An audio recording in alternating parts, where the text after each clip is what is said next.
You just got to remember to turn your microphone on, damn it. Anyways, let's move on. I want to talk about some of the people that are my favorite Bravo reality stars. Some you have experiences with. Of course, you talked about Margaret. Give me just a little note on each of them. And if you also like them as much as I do. These are some of my favorite. I wouldn't call them the all-stars. For the Audible listeners, Margaret Josephs, we have Josh Flagg from $1 Million Listing, Lindsay Hubbard, who I believe is the only person who should be the center of Summer House. And I always say the J-Lo of Housewives, Melissa Gorga. And I also think Joe Gorga is fun. And my Virgo sister, I love so much Gizelle Bryant. I interviewed her myself. I thought exactly who she was on the camera, who's who she is behind the scenes too. So what are your thoughts on some of these Bravolebrities? Well, Margaret, I'm friends with in real life, and Margaret Senior, so we're friends. Now, listen, it's when you're on my show, Margaret was just on my show this season. Like, you don't get special treatment. I mean, I will come at you just like I will come at anyone else. Like, I wanted to know a lot about what was going on between Margaret and Teresa. So Margaret, I've just become friends with. That's organic. I mean, she's wonderful. What you see on the show is what you get. Same with Margaret Senior.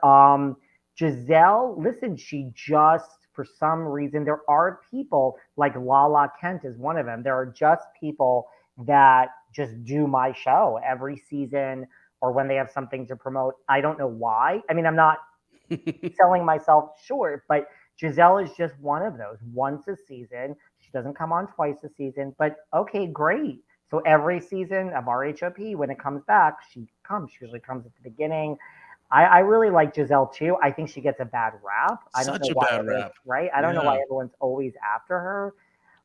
They say like, listen, why is it bad? Like Elisa Vanderpump and Bethany, people say Gizelle's the producer. She produces the show. And whether that's true or not, why is that bad? I mean, people say that about Ramona too, from New York. I mean, people know what they're doing and how to keep it on track for the audience. That to me isn't fake. It's like making good TV. And as the talent to know that, what is wrong with that? Yeah. I have many reasons I like Gizelle, and I always feel really sad that they put like Karen versus Gizelle. Listen, I like them both. Season 1, episode 1, when Karen tried to give her the etiquette book and Gizelle took it and said, "Oh, I'm just going to use this as a mirror to show how beautiful I am." I was locked in. I was like, this is the kind of cast member that I'm going to watch season after season. So I don't really choose either. I like them both, I love them both as well. The Grand Dame and they're both great, Mm-hmm. What about some of my other choices that I really enjoy? When they were doing the show, the chat, what was it with Portia, Hannah, and Gizelle, and they were kind of auditioning some people. With Kate Chastain too. I thought they should have added Josh Flagg to that group. That was like my personal casting choice. I was like, Josh is so good on his show. He's almost single-handedly made me love $1 Million Listing, LA. I think the New York series is maybe a little bit better, a little more exciting, but they're both good. But Josh, to me, is just absolutely funny, in your face, dry, sarcastic, and I don't know. Have you gotten a chance to interview him? What are your viewpoints? Well, first of all, I think that would be a great idea. I think that show would have been great, if they had like a gay man mixed up in there. He would have been good. I have interviewed Josh. I've interviewed Bobby also. Oh, and that's no more, huh? That's no more. Josh was in the union is that they did break up officially. It's over. Oh, it's officially over. Josh was an interesting interview. It's like, I can't say as I'm so shocked, but it was interesting. It was interesting. Like, yeah. Listen, I think Josh is very into Josh, and that's fine, but it's almost like he was one of those like, do you want to be here? Because like, I mean, I'm going to take what I can get, but I don't think you really want to be here. I wonder if that's a little bit of his, not gimmick, but like even I've heard him on Heather McDonald's podcast, and like he'd been on a second or third time and she called him out, even saying, yeah, like when you were here the first time, you were like lounging, you didn't care, one word answers. And it's like one thing to be that way if you're, let's say, an established actor or whatever, and you don't really want to do press. That's not really your thing. But you are on a reality show. You do know how to talk. you're making an active choice sometimes to not talk.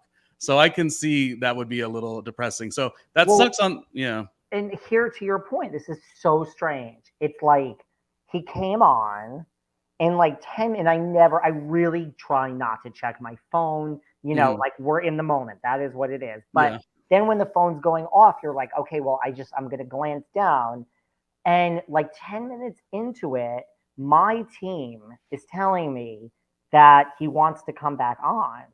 It was like 10 minutes into it. And I was like, are you talking to his team?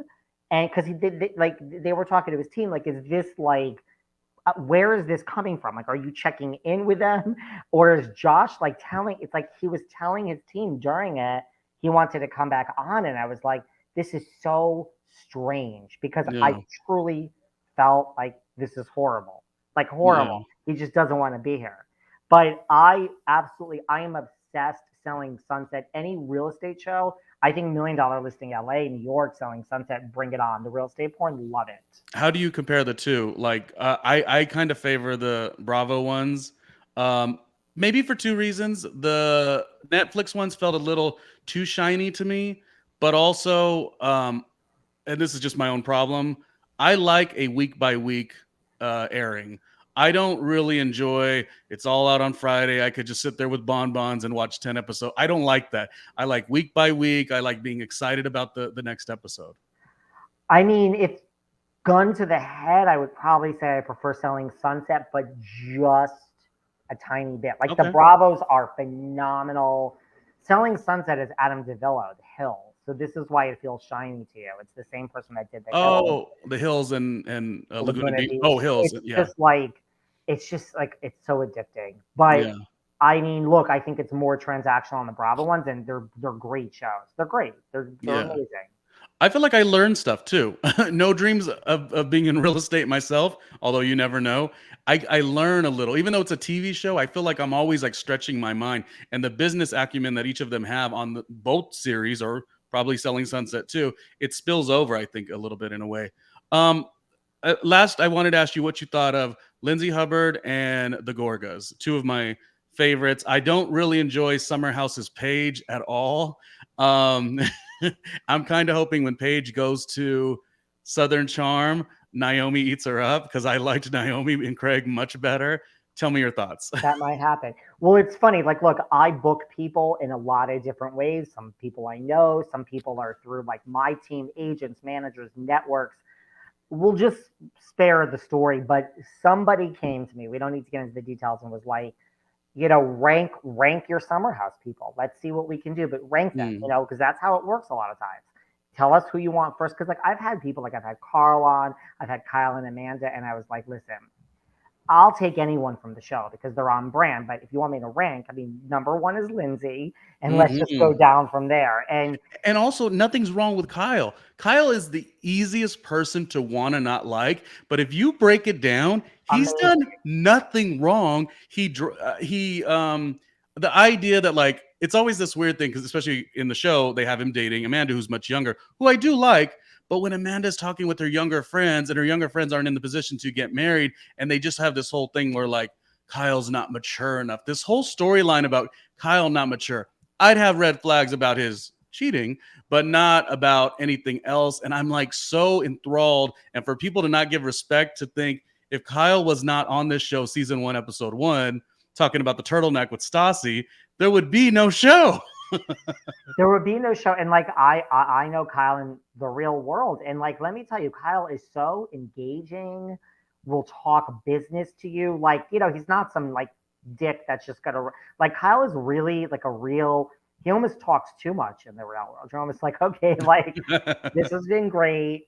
I gotta go. So I mean, he's really like a nice guy, actually, And so like I had him, and I don't always want people that I like. Like even though we're in control, like you said, and like we can have people that we don't like. Like I definitely had people pitch to me where I'm like, I had someone once from Floribama Shore. I'm like, don't know this show. I mean, I know what it is. I'm like, not gonna watch this show, but yeah, I'm gonna interview this person. They're kind of on brand. So, Mm, but so like I also kind of think like I wanted Paige. She was probably towards the top just because there was like meat to that story. Like we can bring in Craig and blah blah blah. okay. But Lindsay was my I agree. I mean, I think that eh, the beautiful disaster, and I mean that as a compliment, that is Lindsay Hubbard is like, I don't think people really appreciate like Lindsay is just listen, you want your reality people authentic? That's about as authentic as it gets. She stands up and says, I am a horrible mess.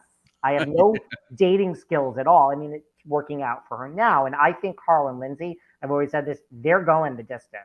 They are Oh, I like going that. the distance. I'm going to put my money on that more so than even Kyle and Amanda. I mean, I'm just thinking like, I don't think a year. I just think like 30 years. I don't know. I think Carl and Lindsay. I feel it. I feel it. I hate the notion that they're just doing it for TV. It's almost like a projection. Some of you cast members are doing these things for TV, so maybe that's why you think that. Totally. Moving on, she's fantastic. I want her to get a spinoff, production company to production company. I don't know if you can do it, but it would be great if Lindsay could eventually be a housewife of New York. Which put a pin in that because we are going to talk about housewives in New York in a moment. My last little Bravolebrities, as far as I really enjoy the Gorgas. What do you think of them? I listen. I mean, look, Joe Gorga is the number one house husband of all time.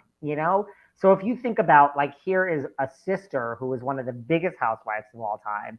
The brother is the biggest house. I mean, whether you like them or not, I mean, they're just great for reality TV. Look, I mean, Joe helps Melissa stay on the show, as does Teresa, right? But that's not an insult, right? I mean, it's what it is. I mean, Melissa's never going anywhere. She's not being I fired love ever. Melissa. She'll be on forever, and she stands up for herself. I think next season we're really going to see a Melissa who's just. I don't think her and Teresa are going to go back to that place that Mhm. we saw, but I also think like she just doesn't care now. It's like, and I think Joe's probably given her the permission of like, do what you got to. Like, I'm staying out of it. Like, go for it. I think it's unfortunate she always has to be under that like Teresa didn't know thing. But if you think about it, one of the notes that I thought was really great and I was really happy about this project Melissa was doing was her podcast. All of a sudden she does it, and she wasn't arcing it for clickbait, if you ask me. And yet almost every show she did, there was a takeaway, and all of a sudden people were saying, oh, did you hear on Melissa Gorga's podcast, Tamara said this and this one said this. It's like there's one thing to get the sound bites and get the clips going, and be published. I don't think she tries for that. I think she's just that good at talking with people, which is why I've always called her the J Lo of Housewives. I just really like her. When you watch the television and you watch reality stars, they become friends in your head. Now, I don't know if Melissa would like me. I don't know if she would, but I think she would. I think she'd be like, motherfucking Ronnie Jr. I think she wouldn't like me so much. I haven't listened to her podcast, but I have to say I know other people that have said that they're like, wow, it's really good. Yeah, it's effortless, really. Like again, you hear new podcasters all the time, especially in the Bravo world. They want to take their 15 minutes of fame and make it something, and you're like, oh shit, could they get a producer to join them or something? Like this is not the greatest, and I don't really want to judge. I just want to say Melissa's great. Real quick, just as another reminder, it's Behind the Velvet Rope, 5 to 6 days a week, including the Patreon. Who's been some of your favorite guests on the show? I mean, well, if we're going to start non-housewives, since this is a full pop culture show here, Mm-hmm. and really, because it's not, again, you pitch me someone, they're on brand. I do interview people that I don't like, and I interview people that I don't even know that much about. I mean, Janice Dickinson Oh wow, what a treat! was, it's funny because like your list is always changing. Then you get the person, you're like, oh, I never thought that would happen. Janice Dickinson, because she just really doesn't care. There's no canceling Janice Dickinson. She does not care. And I love when someone could check all the boxes. So wait, we can talk about Janice Dickinson Modeling Agency, which was like an old school reality show. We can talk about America's Next Top Model. Now we can talk about Tyra.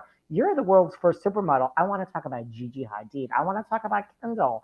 You know what I mean? Like, so there, when Taking it you back to the 70s and her romantic wild life, all of it. Yeah, she checks those boxes. so she just to the top. Then like a Suzanne Summers, a Fran Drescher. I Oh mean, wow.